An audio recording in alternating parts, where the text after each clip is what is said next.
இங்கே சோழன் ஒரு பக்கம் தான் மனசில் இருக்க விருப்பத்தை இங்கே நிலா கிட்ட சொல்கிறாங்க.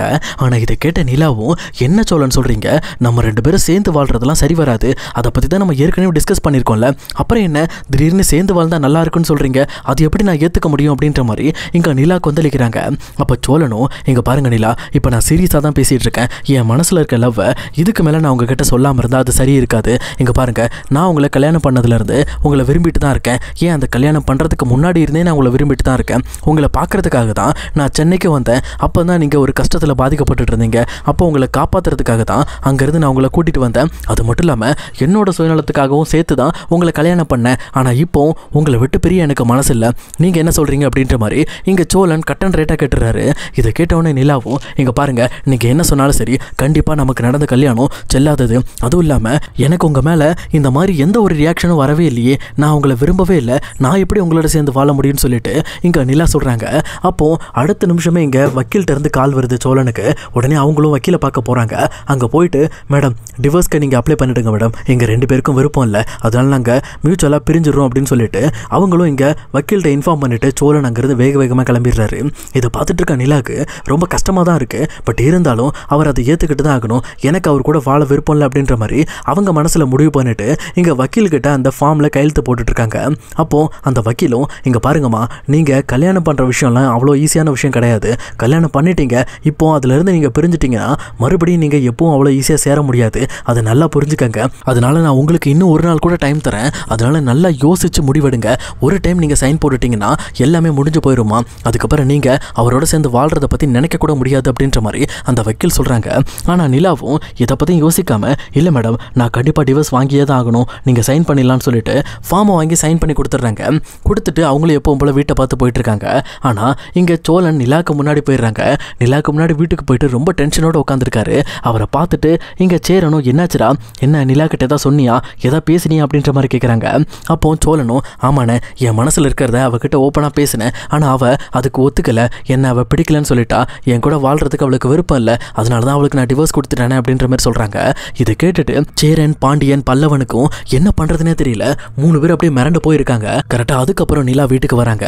வந்த உடனே இங்கே வேகமாக சாப்பிட்டுட்டு, அண்ணே இன்னைக்கு ரொம்ப டயர்டாக இருக்குண்ணே, நான் போய் ரெஸ்ட் எடுக்கிறேன், காலையில் வேலைக்கு சீக்கிரம் போகணும்னு சொல்லிட்டு நிலா எப்பவும் போல் தூங்க போயிடுறாங்க. ஆனால் இங்கே சேரனுக்கு சுத்தமாக தூக்கமே வரல. அதே மாதிரி தான் வீட்டில் இருக்க யாருமே தூங்கலை. பல்லவன் வெளியில் உட்காந்துருந்து புலம்ப ஆரம்பிக்கிறாரு. இப்படி ஆகிப்போச்சு, அண்ணி எதுக்காக இப்படி அண்ணனை விட்டாங்க அப்படின்ற மாதிரி கொஞ்சம் வருத்தப்படுறாங்க.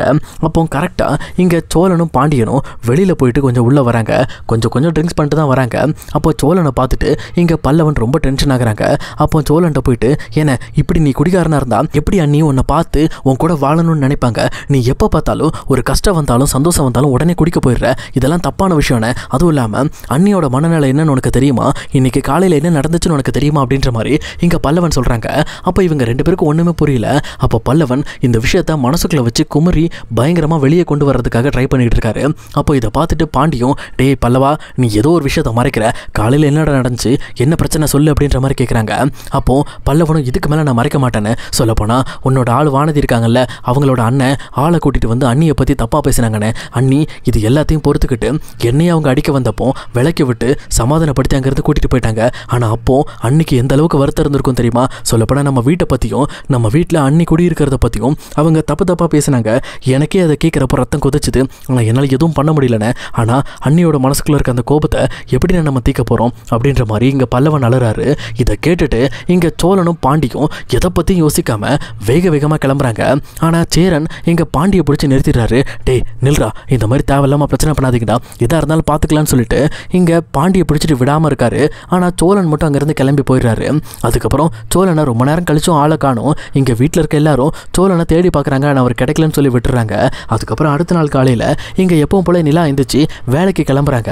அவங்க வேலைக்கு போகும்போதே நிலா வீட்டை தாண்டின உடனே ஒரு 4 பேர் வந்து நிலா முன்னாடி மண்டி போட்டு மன்னிப்பு கேட்குறாங்க. எங்களை மன்னிச்சிருமா, நேற்று தப்பாக பேசிட்டோம், சொல்லப்போனால் எங்களோட பாஸோட சேர்ந்துட்டு நாங்கள் தேவையில்லாமல் பேசிட்டோம்னு சொல்லிட்டு மன்னிப்பு கேட்குறாங்க. இங்கே நிலாக்கு யாருன்னே புரியல. அதுக்கப்புறம் யோசிச்சு பார்த்துட்டு தான், ஓ இவங்க தானே வானதியோட அண்ணன் கூட வந்து நம்மளை கலாச்சாங்க, இவங்க எதுக்காக நம்மகிட்ட வந்து மன்னிப்பு கேட்குறாங்க அப்படின்ற மாதிரி இங்கே நிலா யோசிக்கிற நேரத்தில் கரெக்டாக இங்கே சோழன் கை உடச்சி இங்கே வானதியோட அண்ணனை கூட்டிகிட்டு வராரு. சொல்லப்போனால் வானதியோட அண்ணனுக்கு கையில் ஒரு கட்டு போட்டிருக்கு. அவர் இங்கே டேரக்டாக நிலாட்ட வந்து என்னை மன்னிச்சிருமா, நான் தெரியாமல் பேசிட்டேன்னு சொல்லிட்டு அவர் ஒரு பக்கம் நிலா கிட்ட மன்னிப்பு கேட்குறாங்க. அதுக்கப்புறம் சோழனும் எதுவுமே பேசாமல் அவங்க எல்லாரையும் அங்கேயே விட்டுட்டு அவர் பாட்டில் கிளம்பி வீட்டை பார்த்து போயிட்டு இருக்காரு. அப்போ நிலாவும் சோழன் தனக்காகவும் தன்னோட மரியாதையை காப்பாற்றுறதுக்காகவும் எந்த அளவுக்கு பாடுபடுறாரு. ஆனால் நான் என்னென்னா அவரோட லவ்வை கொஞ்சம் கூட புரிஞ்சுக்காம அவரை இப்படி டிவோர்ஸ் பண்ணுறானே, அவரோட மனசை கூட நான் புரிஞ்சுக்கலையே அப்படின்னு சொல்லிட்டு இங்கே நிலாக்கு ஒரு பயங்கரமான கில்ட்டியான ஃபீல் மனசுக்குள்ளே வர ஆரம்பிக்குது. சொல்லப்போனால் டிவோர்ஸுக்கெல்லாம் சைன் பண்ணதுக்கு அப்புறம் தான் இவங்க சோழனை பற்றியே யோசிக்க ஆரம்பிக்கிறாங்க. இதனால சோழனுக்கு அவங்க கொடுக்குற இந்த டிவோர்ஸை மாற்ற முடியாது.